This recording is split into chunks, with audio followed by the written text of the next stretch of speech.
This is the last lecture on database selection.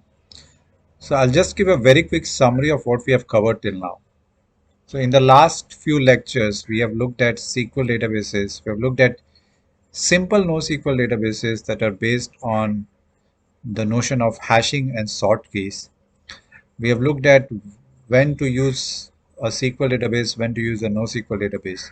We have looked at specialized databases that do a lot of other things like text-based search or compound filters or in-memory data structures like lists and sets.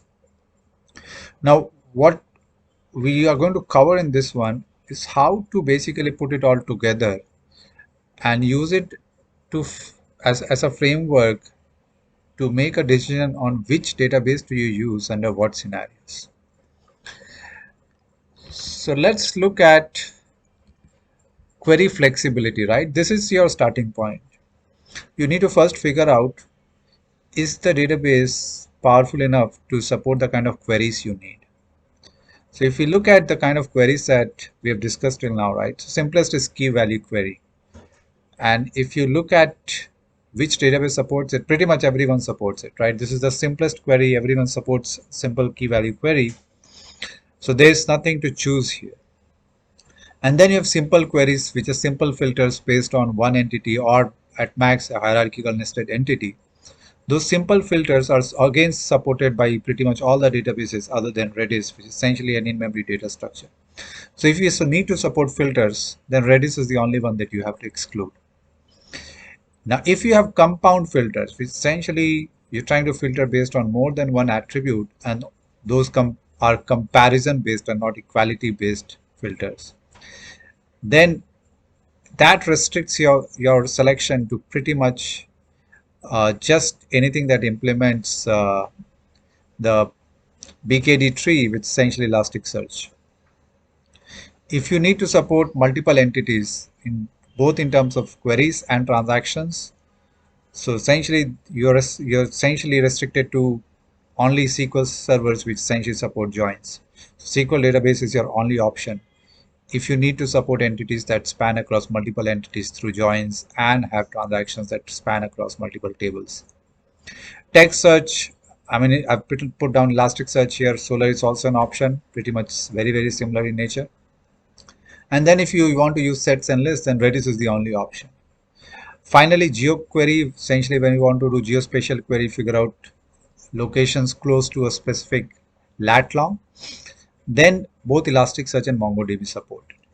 So the reason I've actually kept MongoDB as a separate row here compared to simple NoSQL is that MongoDB and Elasticsearch both are multi-index databases. So they do not have just a single type of index, right?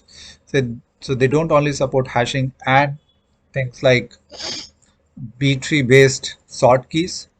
Mongo is just because Mongo is a very popular database, they built support for a lot of other things like geospatial and stuff like that. Elasticsearch again is a multi-index database. There's inverted index, there is BKD trees and so on and so forth. There's geospatial index and stuff like that. So they are more powerful essentially in that sense.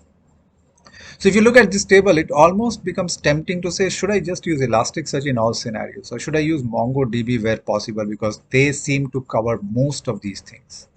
I see when you do technology selection, a lot of time, right, the way people look at this is that if a system has more checkboxes, then that system is superior.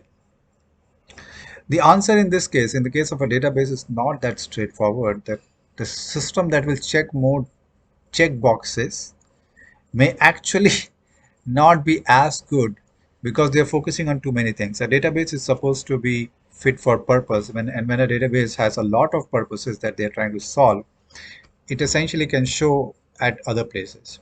So look at this figure, right? Essentially look at the scale and the cost of these databases.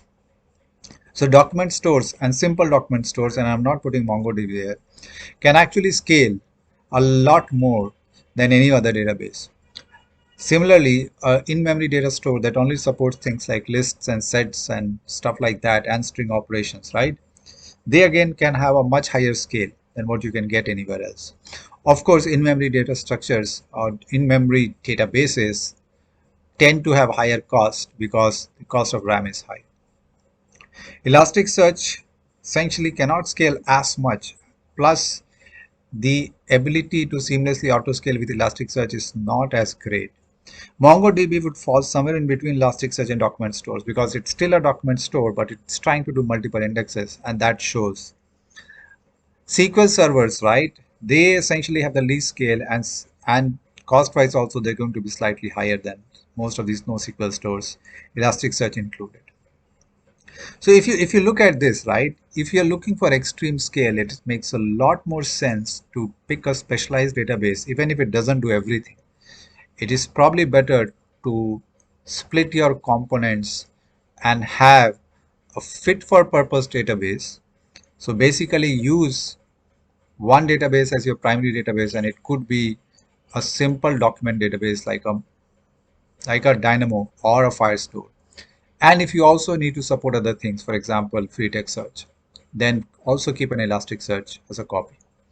If you do not have such high scale, then I think it's a good choice to go with the checkbox approach, something that's more versatile.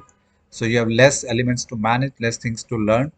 So you stick to one, it covers more use cases, it covers everything you need, and you essentially have a single database to worry about.